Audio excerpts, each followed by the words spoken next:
नमस्कार, मैं शिवांगी चौधरी और आप देख रहे हैं वाई न्यूज। आइए नजर डालते हैं मथुरा और आसपास की कुछ खास खबरों पर। इस न्यूज बुलेटिन के प्रायोजक हैं बंसल फूड्स कृष्णानगर मथुरा। स्वादिष्ट भोजन का एकमात्र स्थान बंसल फूड्स। यूपी के मथुरा में शनिवार को कोरोना के केसों में कमी दर्ज की गई। जनपद में बीते 24 घंटे में 295 नए केस सामने आए हैं। इसी के साथ मथुरा जनपद में आंकड़ा 14,272 पर जा पहुंचा, जिसमें से अब तक 10,580 मरीज ठीक होकर घर जा पहुंचे हैं और 160 लोग अपनी जान गंवा चुके हैं। फिलहाल जनपद में एक्टिव केस संख्या 3,532 पर जा पहुंची है। नमस्कार, मैं शिवांगी चौधरी और आप देख रहे हैं वाई न्यूज। दोस्तों, खबरों की शुरुआत करेंगे कोरोना कर्फ्यू से। कोरोना संक्रमण की चेन तोड़ने के लिए यूपी के मुखिया योगी आदित्यनाथ ने शुक्रवार की रात 8 बजे से मंगलवार की सुबह 7 बजे तक कोरोना कर्फ्यू की घोषणा की है, जिसका अनुपालन कराने को शनिवार की सुबह से ही कान्हा की नगरी मथुरा में पुलिसकर्मी खासे मुस्तैद नजर आए और बेवजह घूमने वाले लोगों के साथ सख्ती भी दिखाई दी, जिसके चलते शहर भर के मुख्य मार्ग सन्नाटे में तब्दील नजर आए। वहीं कुछ बेवजह घूमने वाले तो कुछ जरूरी काम से घर से निकले सड़कों पर दिखाई दिए, जैसे चौराहे तिराहे पर पुलिसकर्मी पूछताछ करते हुए नजर आए। आइए कुछ तस्वीरें हम आपको दिखाएंगे मथुरा शहर के डी गेट तिराहे से।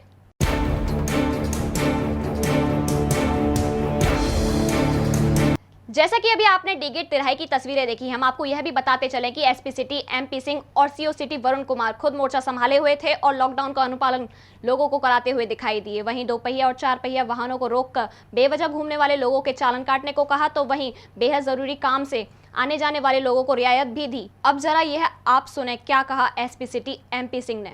शासन के निर्देश पे ये जो 3 दिन का लॉकडाउन चल रहा है, इसी के क्रम में आज पुलिस सड़कों पर लोगों से चेकिंग कर रही है और अनावश्यक जो घूम रहे हैं उनके खिलाफ कार्रवाई भी की जा रही है। जो मास्क नहीं लगाए हैं उनका चालान किया जा रहा है।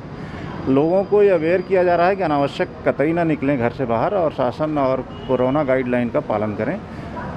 बहुत ही ज़रूरत होने पर बाहर निकलें और बाहर निकलें तो पुलिस को ये जवाब दे पाएँ कि ये क्यों बाहर निकले हैं।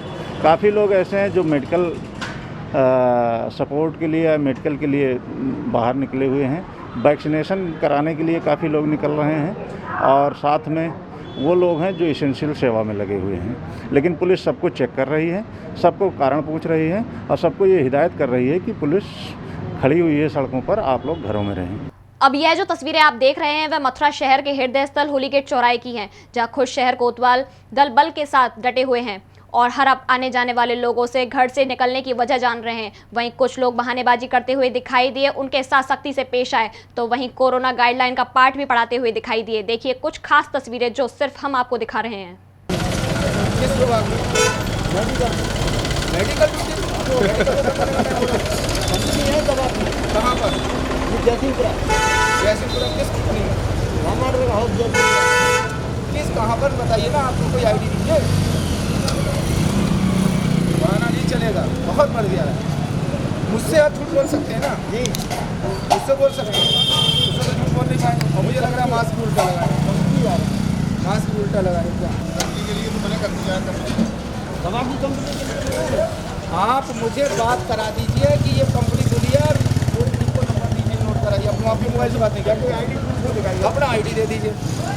कोरोना की जंग अभी जारी है। लापरवाही से संक्रमण फैल सकता है। इसी लापरवाही से रोंगटे खड़े कर देने वाली तस्वीरें हम आपको दिखाते हैं, जो कि मथुरा के जिला अस्पताल की हैं, जहां के हालात बस से भी बदतर दिखाई दे रहे हैं। ऑक्सीजन की कमी, बेड खाली नहीं, कोरोना टेस्ट कराने वालों की लंबी कतार, 2 गज की दूरी नहीं, कोविड टेस्ट कराने वाले डॉक्टर नहीं, एम्बुलेंस नहीं, वार्ड में सोशल डिस्टेंसिंग की धज्जियां उड़ती हुई दिखाई दे रही हैं। यहाँ किसी को भी कोई रोकने टोकने वाला नहीं, जहाँ तक कि मरीजों को गैलरी में स्ट्रेचर पर लिटाकर उपचार किया जा रहा है, जिससे साफ जाहिर ये होता है कि जिला अस्पताल में भी बेड खाली नहीं है। हालात ये है कि मरीजों को ठीक तरह से इलाज नहीं मिल रहा, जिसके चलते मरीजों के परिजन जिला अस्पताल की व्यवस्था को लेकर खासे आक्रोशित दिखाई दे रहे हैं। इतना ही नहीं, लोग अपने प्रियजनों की जान बचाने को दूसरी जगह मरीज को रेफर करा कर ले जा रहे हैं। हम सब कल से आए बिंद्रा से, कहीं भी पूरे मथुरा के जिले के अंदर किसी हॉस्पिटल में भर्ती नहीं कर रहे, लोग भगा रहे सीधे कि कोरोना है जाओ। हमको कोरोना नहीं है, हमने चेक करा लिया, मेरे पास रिपोर्ट है सब टोटल। उसके बाद में यहाँ आए, यहाँ पे आज हमको 1 घंटे पहले, आध घंटे पहले ऑक्सीजन मिली और हमको सिर्फ एक ही बीमारी है, सांस फूलती है। हमारा गांव है पेलकू, राज छटीरा के पास, और मेरे पेशेंट का नाम है जयप्रकाश। यहाँ कब आए थे? यहाँ हमने जो एडमिट किया है परसों किया था, परसों रात को एडमिट। और हालत बहुत ज़्यादा गिरती जा रही है, कोई आराम भी नहीं है, कोई देख रेख नहीं थी यहाँ पे। अब यहाँ से करा के इमरजेंसी में जाना पड़ रहा है हमें। जयप्रकाश जी गए हैं ना जी, उनके साथ हैं, सिलेंडर भी हमने खुद ला के लगाए हैं अपने अलग से। कितने के सिलेंडर लेके आए? हाँ, सिलेंडर तो लड़का लाया, पता नहीं, दोनों खरीद के लाए हैं और उनको वापस करने जा रहे हैं। सिलेंडर भी नहीं मिला, 2 घंटे ऑक्सीजन लगी नहीं, हम खुद लगा रहे हैं अपनी तरफ से। वहीं हमारे संवाददाता ने सीएमओ डॉक्टर रचना गुप्ता और कोरोना नोडल अधिकारी भूदेव सिंह से बात की तो उन्होंने जिला अस्पताल की व्यवस्थाओं को चुस्त दुरुस्त बताया। नहीं, ये हमने डिस्ट्रिक्ट हॉस्पिटल में जाकर सैंपलिंग के लिए व्यवस्था करा दी थी और वो काफ़ी बड़ा एरिया है, भीड़ लगाने की आवश्यकता नहीं है। अगर फिर भी भीड़ लग रही है तो मैं देखूंगी इस चीज़ को और तुरंत इसका निदान किया जाए। डिस्ट्रिक्ट हॉस्पिटल में ऑक्सीजन प्रचुर मात्रा में उपलब्ध है और ऑक्सीजन की कोई कमी नहीं है और आवश्यकता अनुसार सबको ऑक्सीजन दी जा रही है। नहीं, ऐसा नहीं है, किसी भी मरीज़ को घर के लिए ऑक्सीजन नहीं दी जा रही है। जिस मरीज़ को भी घर के लिए ऑक्सीजन की आवश्यकता है, अगर उसकी ऑक्सीजन गिर रही है तो उसे तुरंत भर्ती होना चाहिए। घर में ऑक्सीजन से अपना इलाज कराना खतरनाक भी हो सकता है। डिस्ट्रिक्ट हॉस्पिटल में ही इमरजेंसी में था, वो परसों आया था और उसे बाहर से सिलेंडर लेके आया। नहीं, इसकी आवश्यकता नहीं है, डिस्ट्रिक्ट हॉस्पिटल में प्रचुर मात्रा में ऑक्सीजन उपलब्ध है। देखिए, आज हमारे जनपद मथुरा में 295 नए केसेस मिले हैं, जो हमारे कई दिन से लगातार अधिक संख्या में मिल रहे थे। आज संख्या में केसेज में हमारे में गिरावट आई है। लेकिन कहीं दूसरी ओर ये देखा जा रहा है कि कमी तो आई है केसेज में, लेकिन बेड उपलब्ध नहीं है। नहीं, ऐसा नहीं है। हमारे जनपद जिला अस्पताल में हमने होल्डिंग एरिया भी बनाया हुआ है, एक आइसोलेशन वार्ड भी है और एक इमरजेंसी हमारी चल रही है वहाँ पे आईपीडी। अगर मान लीजिए कोई मरीज़ जैसे कि आता है सस्पेक्टेड या जिसका SpO2 कम होता है, उसका तुरंत टेस्ट कराते हैं। जो समय उसमें लगता है इतना ही समय, उसके बाद अगर वो नेगेटिव आता है तो उसको हमारे द्वारा नॉन कोविड एनवायरनमेंट में शिफ्ट कर दिया जाता है। कोविड अगर आता है तो आइसोलेशन में रखते हैं या फिर उसको हमारे द्वारा जो हमारे कोविड के अस्पताल हैं वहाँ शिफ्ट कर दिया जाता है। देखिए, जब कभी एक साथ क्या होता है, कभी कभी संख्या में एक साथ कई मरीज आ जाते हैं तो बड़ा मुश्किल होता है कि एक साथ जो है उनको अटेंड करके, तो उनको पहले देखा जाता है। ऐसा नहीं है कि डायरेक्ट जो है उनको अंदर ले लिया जाएगा, क्योंकि अभी किसी का ये नहीं पता होता कौन सा हमारा मरीज़ कोविड पॉजिटिव है, कौन सा नेगेटिव है। पहले उसको स्क्रीनिंग कर ली जाती है। अगर जो लगता है कोविड के सिम्टम्स के साथ आ रहा है तो उसको अलग किया जाता है। जो विदाउट कोविड वाले हैं तो इस चीज़ का बड़ा ध्यान रखना पड़ रहा है। तो इसलिए कभी कभी मरीज़ जब ज़्यादा संख्या में आ जाते हैं तो ऐसा लगता है कि मरीज़ काफ़ी संख्या में भीड़ इकट्ठी हो गई है। नहीं, देखिए, ऐसा है, हमारे ऑक्सीजन की सप्लाई तो लगातार है। एक्चुअल में जो कुछ लोग ऐसे हैं कि आजकल जो घर पर सिलेंडर की व्यवस्था कर ले रहे हैं, जो कि गलत है। अगर मरीज़ है, ऑक्सीजन जो है पार्ट ऑफ ट्रीटमेंट है, ऑक्सीजन ट्रीटमेंट नहीं है। लोग डर के मारे ऑक्सीजन घर पे इकट्ठा कर रहे हैं, सिलेंडर इकट्ठा कर रहे हैं, जो कि गलत है। क्योंकि अगर उसका ऑक्सीजन लेवल अचानक गिरेगा तो वो उस ऑक्सीजन लेवल से मेंटेन नहीं हो पाएगा। इसलिए ऑक्सीजन का घर पे स्टोर ना करें। अगर ज़्यादा दिक्कत है, ऑक्सीजन कम गिर रहा है तो हॉस्पिटल आए तो उनको जो भी नीड है वो प्रोवाइड कराई जाती है। वृंदावन में कोरोना कर्फ्यू के दौरान शनिवार को सुबह से ही सन्नाटा पसरा रहा। हालांकि कुछ लोग कोविड गाइडलाइन का उल्लंघन करते हुए नजर आए। कोरोना महामारी की दूसरी लहर के लगातार बढ़ते प्रकोप की रोकथाम के लिए प्रदेश सरकार ने 3 दिवसीय कोरोना कर्फ्यू लागू किया है। इसी के अंतर्गत धर्म नगरी वृंदावन में भी शनिवार को सुबह से ही सन्नाटा पसरा रहा। हालांकि कुछ लोग कोरोना कर्फ्यू का उल्लंघन करते हुए सड़क पर घूमते हुए भी दिखाई दिए। वहीं कोरोना कर्फ्यू का पालन कराने के लिए कोतवाली प्रभारी शशि प्रकाश शर्मा एवं चौकी प्रभारी व पुलिस द्वारा लगातार गश्त की गई। इस दौरान पुलिस द्वारा बेवजह एवं बिना फेस मास्क लगाए सड़क पर घूम रहे लोगों सहित कई वाहनों के चालान भी किए गए। धार्मिक नगरी वृंदावन में लोग मोक्ष धाम जैसे स्थान पर भी अवैध वसूली करने से बाज नहीं आ रहे हैं, जहां मृतकों का अंतिम संस्कार करने के लिए 2100 रुपए वसूले जा रहे हैं। मोक्ष धाम जैसे स्थान पर भी लोग अवैध वसूली करने से बाज नहीं आ रहे हैं। मानवता को चोट पहुंचाने वाला ऐसा ही मामला इन दिनों धर्म नगरी वृंदावन में देखा जा सकता है, जहां मोक्ष धाम पर मृतकों का अंतिम संस्कार निःशुल्क होने के बावजूद 2100 रुपये वसूले जा रहे हैं। इतना ही नहीं, कोरोना काल को देखते हुए अंतिम संस्कार के समय विशेष सावधानी बरतने एवं कोरोना से मृतकों का अंतिम संस्कार PPE किट पहनकर करने और PPE किट को नष्ट करने के सख्त निर्देश हैं। इस मामले में भी इस मोक्ष धाम पर घोर लापरवाही बरती जा रही है, जिसका परिणाम मोक्ष धाम पर इधर उधर पड़ी PPE किट से मिल जाता है। इस सबके बावजूद स्थानीय लोगों का इस ओर कोई ध्यान नहीं है। वहीं अंतिम संस्कार के नाम पर अवैध वसूली से पीड़ित मूल रूप से गांधीनगर दिल्ली एवं हाल निवासी चैतन्य बिहार जसमीत सिंह के अनुसार उनके पिता विवेक कुमार की मृत्यु हो जाने पर उनके द्वारा मोक्ष धाम अंतिम संस्कार किया गया। जिसके बदले में उनसे 2100 रुपये लिए गए, जबकि यहाँ अव्यवस्था भी है। वहीं पीड़ित द्वारा पुलिस को भी सूचना दी गई। सूचना मिलते ही पुलिस मौके पर पहुंच गई, लेकिन तब तक अंतिम संस्कार करने वाले कर्मचारी मौके से फरार हो गए। सर हमारे यहाँ पे पापा थे, 16 साल हमारे पापा, हम दिल्ली से हैं। उन्होंने मकान देख के यहाँ पे शिफ्ट हुए, उनकी डेथ हो गई। यहाँ पे हम उनको लेके आए हैं संस्कार करने के लिए। जब यहाँ पे लेके आए हैं, सुबह हम लेके आए हैं 9:30-10 बजे, उनका यहाँ पे संस्कार किया गया। फिर हम यहाँ से चले गए, हमने पूछा भी हम कितने बजे आए, उन्होंने कहा जी कल 6-7 बजे सुबह आप आ जाना अपने फूल उठाने के लिए। हम कहा ठीक है जी। हम जब सुबह यहाँ पे 7 बजे पहुँचते हैं तो 2 लोग यहाँ से फूल उठा रहे होते हैं। हम उनसे कहते हैं भैया ये क्या कर रहे हो आप, ये तो फूल हमारे हैं। वो कह रहे सर ये फूल आपके नहीं है, फूल हमारे हैं, बुलाओ जिसने बॉडी को संस्कार किया। और जब उसको बुलाया जाता है तो उसने कहा जी इनकी बॉडी ये वाली है क्योंकि इनका रात को 10:30-11 बजे संस्कार इन्होंने किया है। हमने कहा जी हमारी क्या है, कूड़ा इकट्ठा करके बता रहा है कि ये वाली तुम्हारी है। नहीं वो दूसरा है भाई, अरे नहीं वो वाली उनकी है। नहीं अरे नहीं वो दूसरा कह रहा है वो वाली उनकी है। वो कह रहा नहीं इनकी तो भी गर्म ही है। कल की जलाई हुई चीज़ गर्म है या नहीं है हमारे को बताओ सही है कहाँ। तुमने हमसे बिना परमिशन के पहली बात वहाँ से निकाली क्यों? चलो अगर निकाली भी है तो उसको संभाल के रखो, मटके में डालो, नंबर लिखो, नाम लिखो, हमारे हैंड ओवर करो उसको। अरे फोन करो, मैं कुछ पैसे भी दिए और पैसे यहाँ पर आए जी, पहले कहते जी 5 चाहिए, फिर कहते जी 3000 चाहिए, आखिरी में 2100 रुपये लेके माने, जबकि लिखा हुआ है बाहर फ्री है, संस्कार फ्री किया जाएगा। यहाँ पे 2100 रुपये लिया इन्होंने हमारे से। और आज हमने पुलिस भी बुलाई है इसके कारण जी। तो आगे क्या कार्रवाई चाहते हैं? आगे कार्रवाई क्या चाहते हैं भैया, जिस घर से प्राणी जाता है उस प्राणी को पता होता है कि उसके पे क्या बीत रही है। हम ये चाहते हैं कि जो हमारा प्राणी के फूल है वो हमारे को दिए जाएं। कोरोना कर्फ्यू के बीच मथुरा शहर के कंकाली क्षेत्र स्थित बाड़े में 2 गाड़ियों में अज्ञात कारणों से आग लग गई। जब तक दमकल की गाड़ियों ने आग पर काबू पाया तब तक वे जलकर खाक हो गई। बता दें कि दोपहर 12:30 बजे विज्ञान लॉकडाउन के चलते कंकाली मंदिर के बराबर में बाड़े में से लोगों ने धुआं निकलते हुए देखा। देखते ही देखते क्षेत्र में धुएं का अंबार लग गया एवं लोगों की भीड़ इकट्ठा हो गई। देखा कि अज्ञात कारणों से बाड़े में खड़ी 2 कारों में आग लगी हुई है। वहीं स्थानीय लोगों ने दमकल विभाग को सूचना दी। मौके पर पहुंची दमकल विभाग की 2 गाड़ियों ने कार में लगी आग पर बड़ी मशक्कत के बाद आग पर काबू पाया।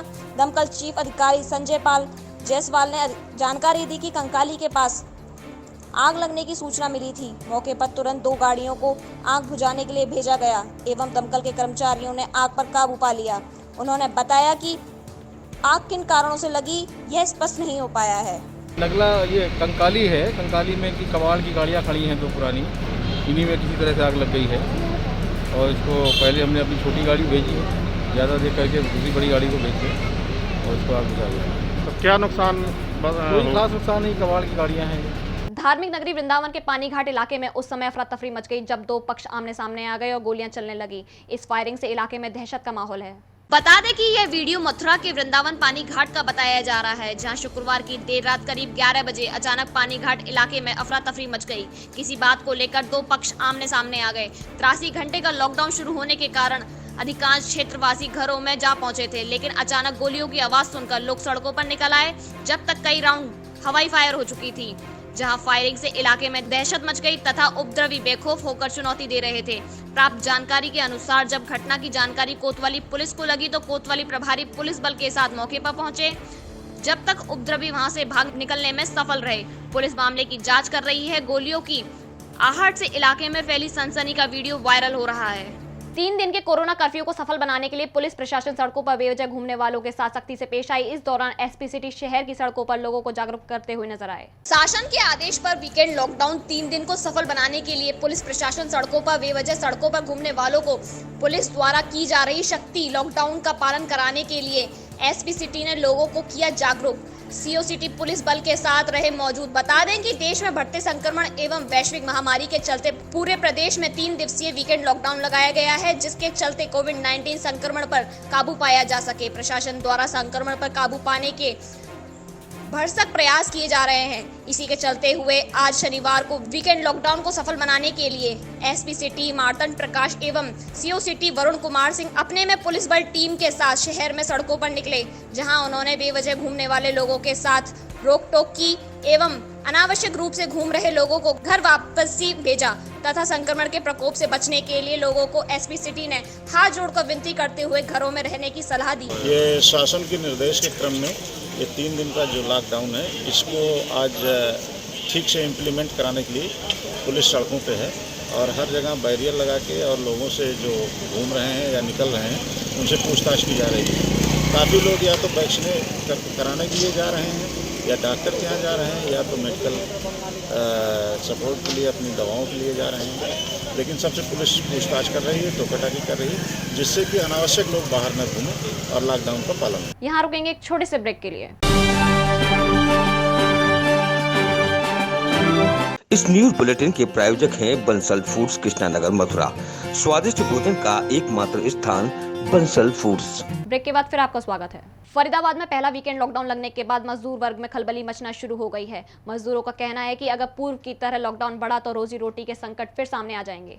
फरीदाबाद में पहला वीकेंड लॉकडाउन लगने के बाद मजदूरों में खलबली मचना शुरू हो गई है। मजदूर सोच रहे हैं कि पिछले साल की तरह इस बार भी धीरे धीरे करके लॉकडाउन को बढ़ा दिया जाएगा और फिर से कोशिश समस्या से दो चार होना पड़ेगा। इसलिए उन्होंने मन बना लिया है कि अब वह जल्द ही फरीदाबाद छोड़कर अपने गाँव के लिए निकल जाएंगे। जैसा उन्हें पिछले साल सफर करना पड़ा था वैसा इस बार नहीं कर सकते।